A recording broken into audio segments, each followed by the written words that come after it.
This story is brought to your ears by all our fantastic supporters on Patreon.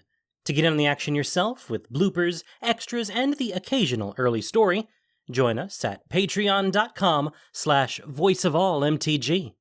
We'd like to thank our newest patrons, Moth and Silas Ray, for already donating.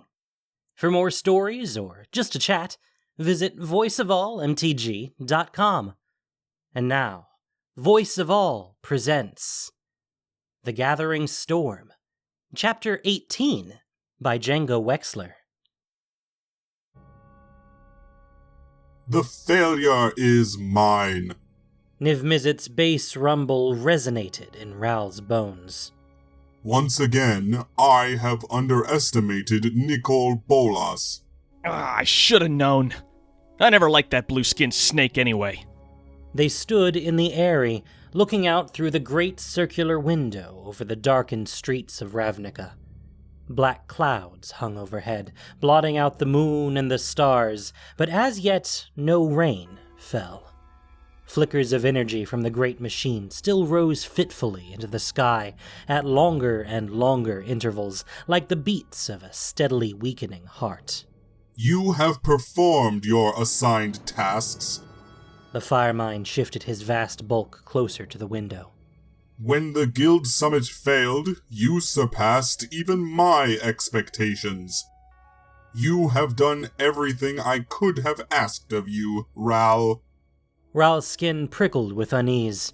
Praise like this, of any kind really, was unlike Niv Mizzet. He cleared his throat and ran a crackling hand through his hair. I didn't consider that Vraska's betrayal might have had a dual purpose.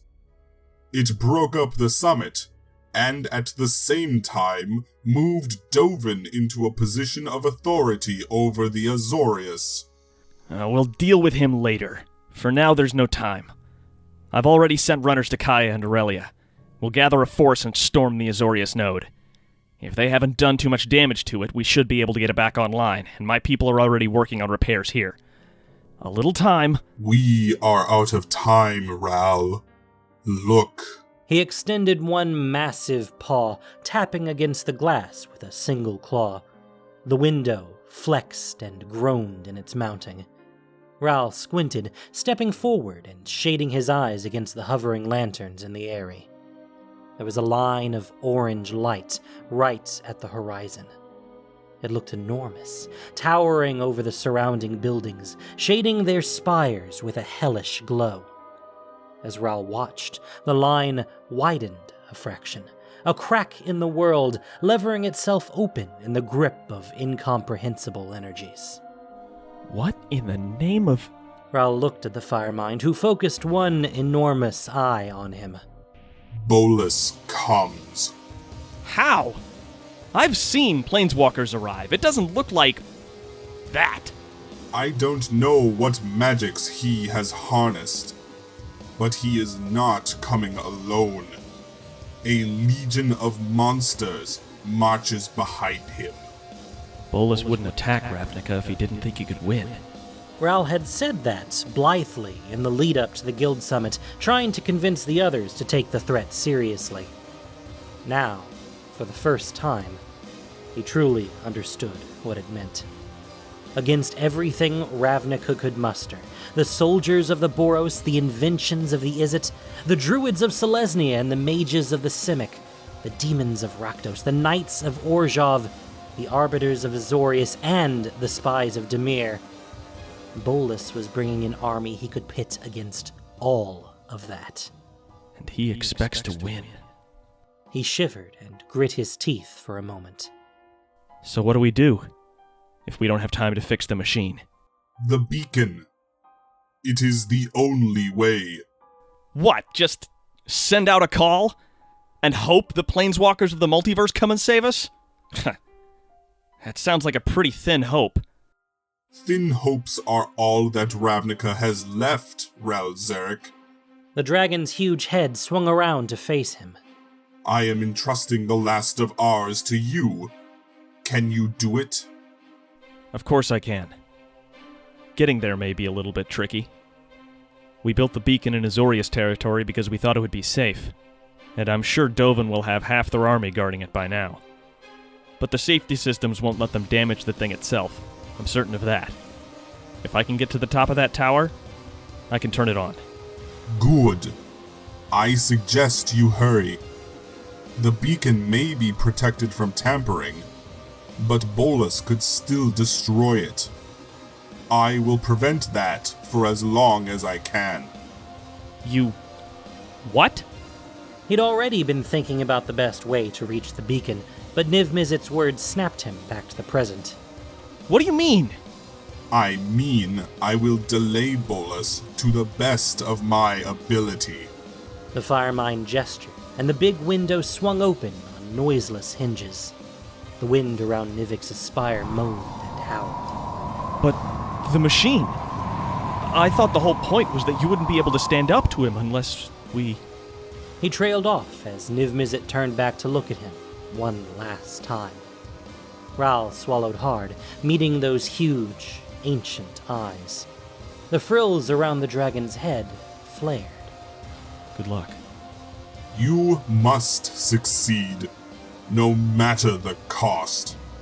Or else all of this is for nothing. The Perrin of the Izzet League, Niv Mizzet, the Firemind, launched himself from the great window of his eyrie. His wings snapped out, catching the night air with a mighty whomp, and he soared upward. In the distance, the line of orange light had spread evenside, and Ral could see the outline of a shape beyond it.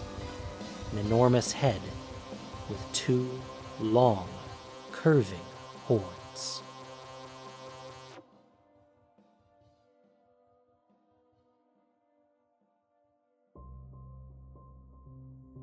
The Undercity shook. Vraska sat on her throne and watched the dust drift down from the ceiling, tiny falls sparking in the light of the bioluminescent lamps every time the ground shook. It's time then. Storev. The erstwhile Lich, standing beside the throne, inclined her head. I'm going to the surface. You have my instructions. Yes, my queen. Vraska gripped the hilt of her saber, fingers tightening, and got to her feet. May I say? Vraska looked at her, surprised. Yes? Storev cocked her head, considering. Good luck. Thanks. Vraska shook her head, tendrils writhing. I'm going to need it. We're all going to need it.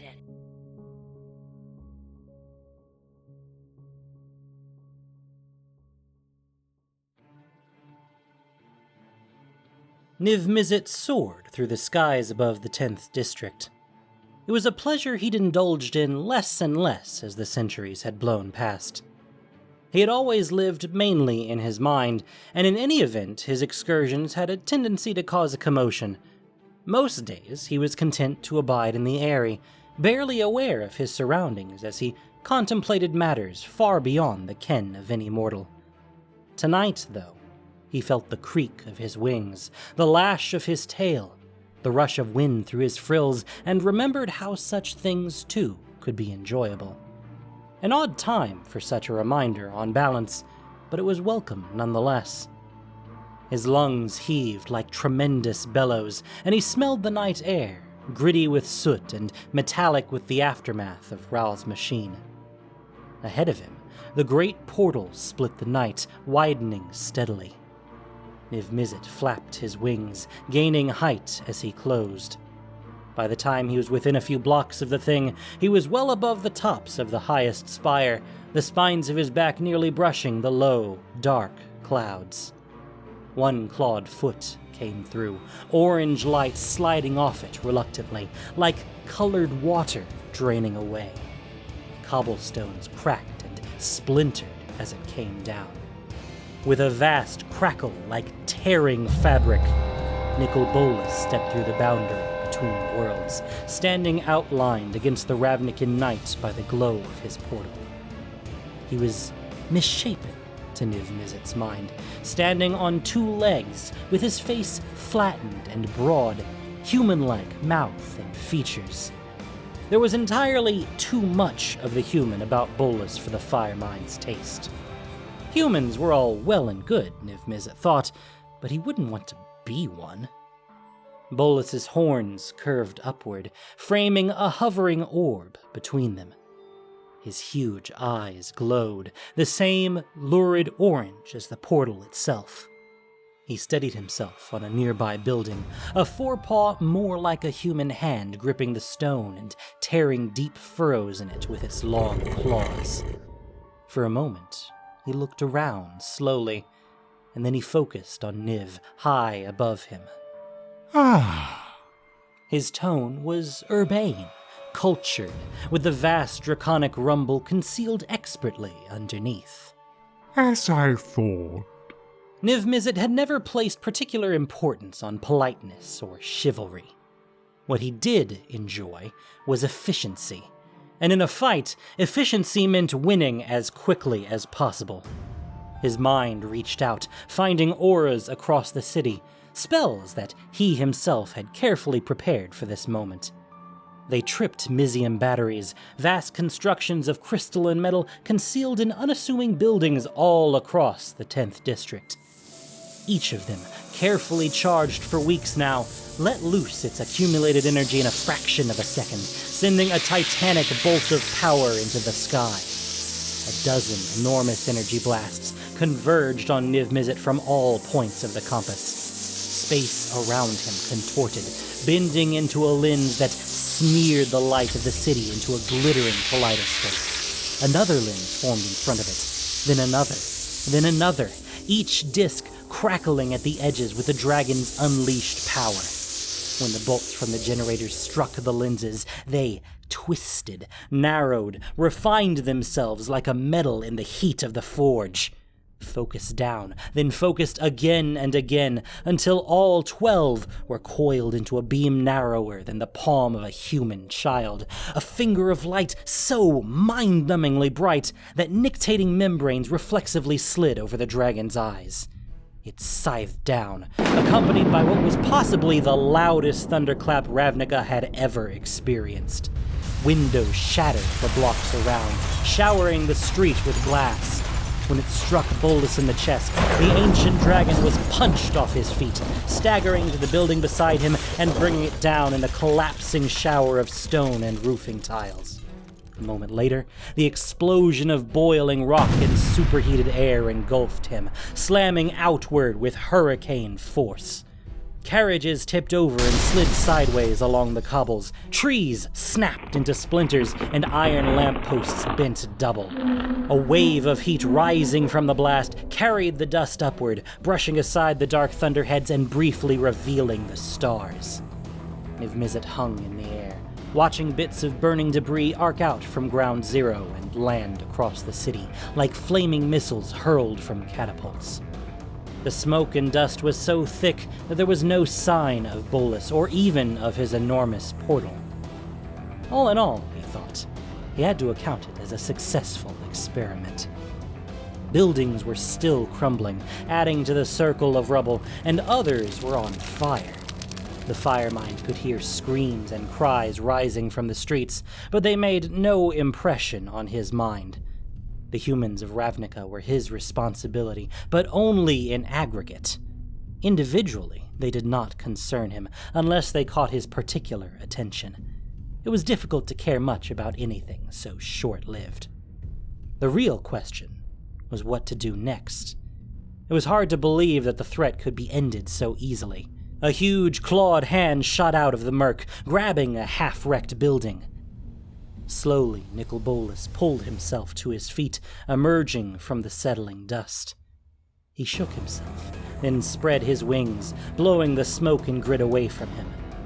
The scales on his chest were bubbled and blackened, but he still smiled, showing a mouth full of long fangs. Niv Mizzet. The vaunted Firemind. I always knew that you were the only one on this benighted world who would give me a proper fight. I am glad not to disappoint. I don't suppose there's any point in asking you to submit. Go back through that portal and close it behind you. and I may let you live. Very good. And so we begin. Magic blossomed around the pair of them, crackling auras of chaotic energy. 100 spells, each of which would have taken the complete attention of a mortal mage, dropped into being in front of Niv Mizzet, requiring only the briefest flicker of his mind. Balls of flame screamed down, detonating on the rubble around Bolas with deafening explosions and showers of shattered stone. Bolts of lightning crackled across Niv Mizzet's claws, flashing through the space between them and running in waves across Bolas's scales. Rays of pure destruction lanced out, turning everything they touched to dust.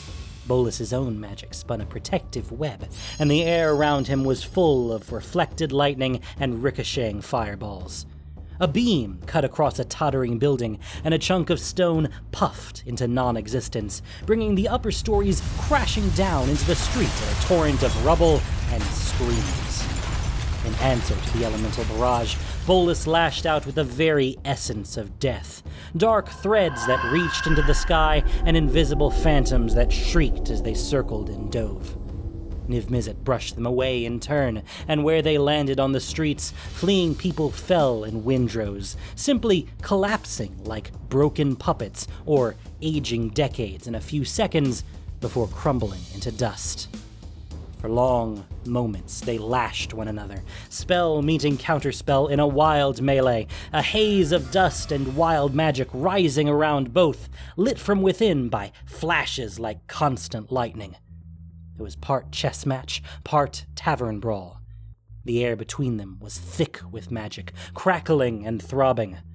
All at once, Niv Mizzet was descending, diving through the front of the cloud around him, claws extended and jaw opened wide. His wings folded as he gained speed. Lightning crackled around him, and death magic slid over his scales. Bolas saw him coming and raised his hands, but Niv Mizzet twisted with the flick of a wing, grabbing Bolas's upper arm with both foreclaws. A mighty wing beat lifted both dragons from the ground, and Niv Mizzet twisted, sending Bolas tumbling through the air. He crashed to the ground, rolling along a boulevard, ripping up cobblestones as his talons dug in and shattering a fountain in a spray of marble fragments. Now you do disappoint me. Are we to grapple like beasts then? True strength comes from being true to one's nature. Bolas snorted and spread a clawed hand. Vast coils of death magic unrolled, reaching for Niv Mizzet, who dove again to avoid them. He spread his jaws wide and unleashed a stream of fire, dragging it across Bolas and making the ancient dragon raise an arm to shield his face from the flames.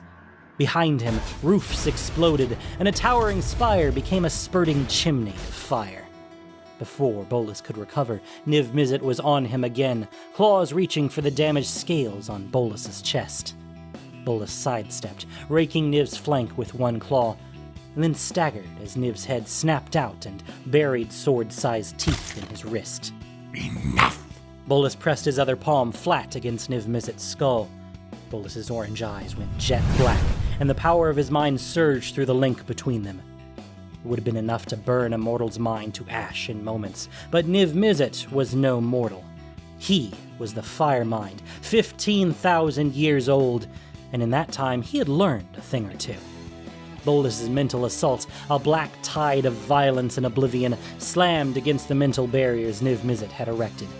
For a moment, his defenses strained against the waves, but when Bolas's power ebbed, Niv's wards were still intact. Bolas recoiled like a man bouncing off a door he expected to be open, and Niv Mizzet used the opportunity to surge out of his grip, raking Bolas's chest with his rear claws as he scrambled back into the air. Still disappointed? His great chest was heaving, and blood dripped along his scales in a dozen places where Bolas's spells had scored.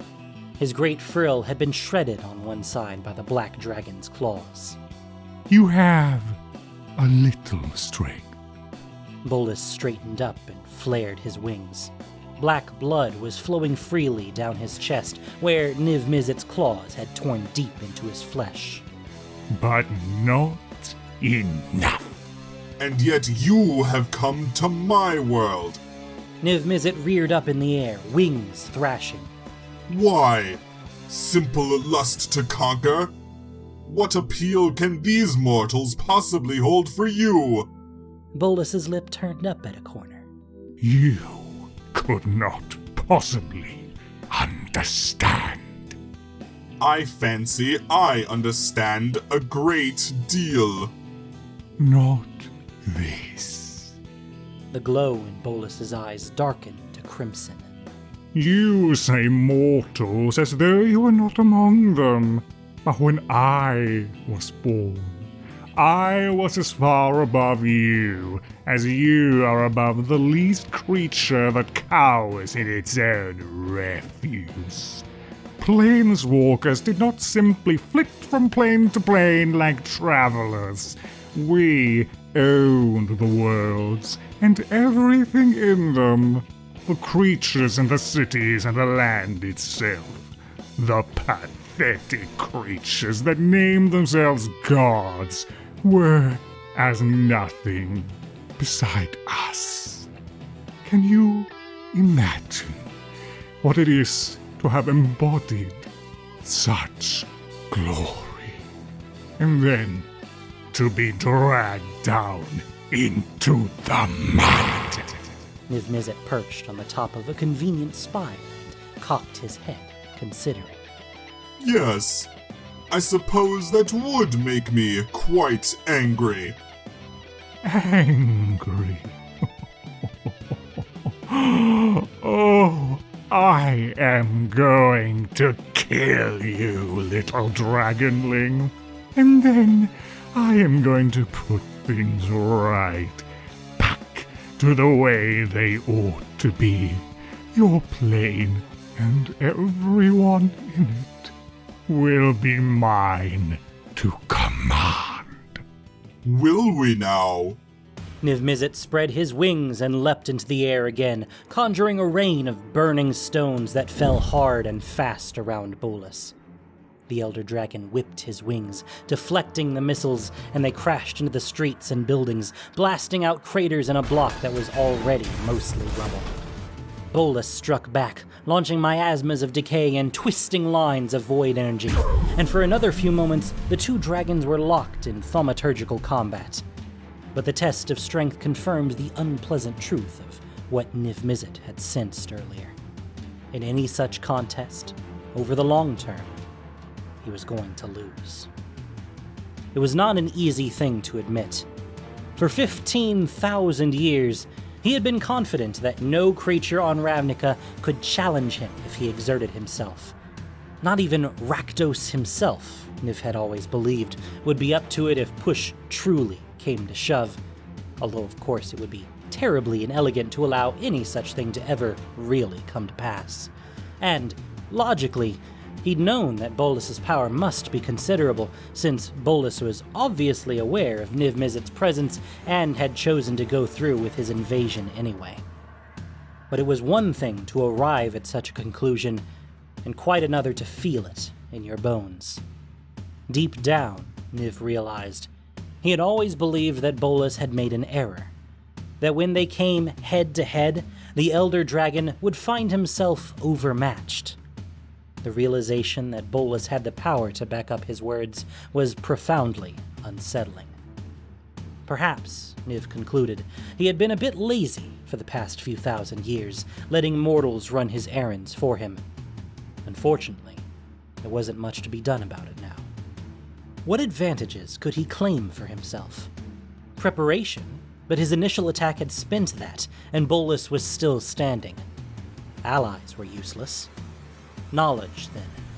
They were fighting on Niv's plane, his home. That ought to be worth something. Folding his wings in tight, he dove, claws extended. Bolas sidestepped, mouth gaping wide to blow a line of black-tinged fire that Niv Mizzet rolled to avoid. Niv felt death magic licking at him, but his back claws again raked Bolas's chest, and the Elder Dragon bellowed with rage. Niv Mizzet pulled out of his dive, darting up and over a row of surviving buildings, and Bolas followed, huge wings pulling him slowly into the air. His flight was inelegant. Bipeds weren't suited for wings, Niv Mizzet thought with a sniff, and his taloned feet brushed against the roofs below him, scraping tiles away in a shower of broken clay. Surely you don't think to flee. Bolas sent wave after wave of magic after Niv Mizzet as they raced out of the 10th district. Of course not. Niv wheeled around in the air, faster than Bolas could ever have managed, and dove again at his opponent. This time, Bolas did not step aside, but met Niv's forepaws with his own hands. Niv's momentum drove them down and into a row of elegant townhouses, brick and stone shattering like glass around them. They were locked together, hand in hand. Bolas opened his mouth wide and blasted a stream of flame, and Niv Mizzet countered with his own, the two gushing curtains of fire meeting between them in a spectacular explosion. The wave of heat washed over both of them, scorching Niv's fins. He shifted his weight, letting one arm drop, and then folded himself over and kicked Bolas with his hind legs, sending the Elder Dragon into the air. Bolas's wings shot out to steady him as Niv Mizzet got airborne again. You're not going to win. You know that. Maybe not, but I'm going to try. He dove again. Once again, Bolas squared up to receive him, and the momentum of the plummeting dragon drove them both downward. This time, Niv Mizzet let go early, pulling away. Bolas spread his legs, waiting to hit the ground in a crouch and spring back up. But there was no ground. They had come to the edge of one of the Simic Guild's zonauts, an enormous hole in the urban surface of Ravnica, descending all the way through the Undercity to the seas that lay deep underground. The edges of the gigantic shaft were encrusted with buildings, cranes, and stairways, clinging to it like barnacles, but the center was a long, empty drop. Bolas fell, and kept falling, startled. His wings came up, but he wasn't a strong flyer, and there wasn't room for him to beat hard and gain much momentum. Niv Mizzet, in any case, didn't give Bolas time to right himself. A lance of liquid fire leapt from his throat, directed not down at Bolas, but across the zonaut, at the rocks and stone that made up the lip. The fabric of the city, walls and buildings and basements, exploded into fragments. Niv aimed carefully, just below the edge, undercutting a huge shelf of stone and buildings as his white-hot breath tore deeper into the substructure. After a few seconds, it lurched, then began to slide, breaking away from the ground and slipping down through the smashed molten core into the shaft of the zonat. A huge chunk of stone and masonry, bigger than any city block, came free, breaking into smaller pieces as it tumbled. Wood and stone, brick and iron, people and carriages. Thousands of tons of the fabric of Ravnica descended into the depths, cascading down on Nicol Bolas's head. Niv Mizzet paused as a massive wave of dust came billowing back up the zonat, huge eyes blinking. The air was full of screams, wails, and crackling fire, but he ignored them, listening for the sound of shifting stone below. To have killed Bolas was unthinkable, but even an ancient dragon might be inconvenienced for quite some time if you buried him under 1,000 tons of rock.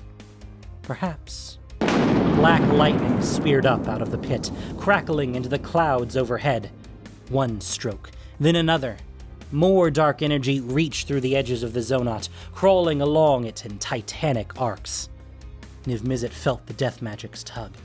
In the buildings lining the pit, the terrified inhabitants fell silently into piles of dust. A sphere of darkness rose slowly through the billowing clouds. Chunks of rock still fell from the broken edge of the zonat, but where they contacted the void, they simply dissolved, utterly obliterated. Niv Mizzet backed away, perching on a building, as the black orb reached street level and kept rising.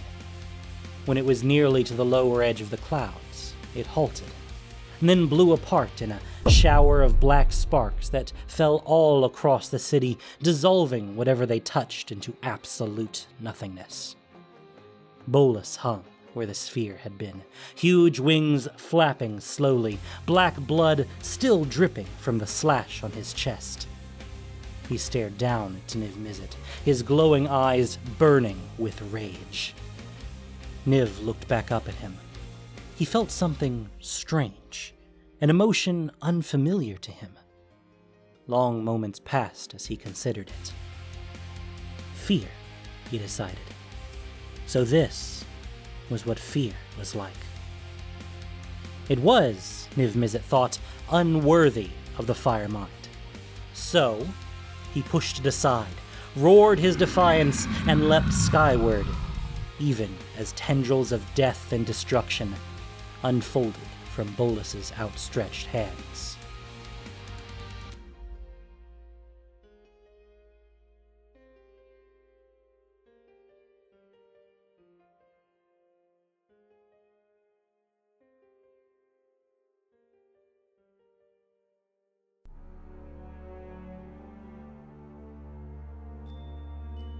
Thank you for listening to this production of Voice of All. As listener-supported entertainment, we rely on you not just for the voices of the characters, but also to keep us going and growing.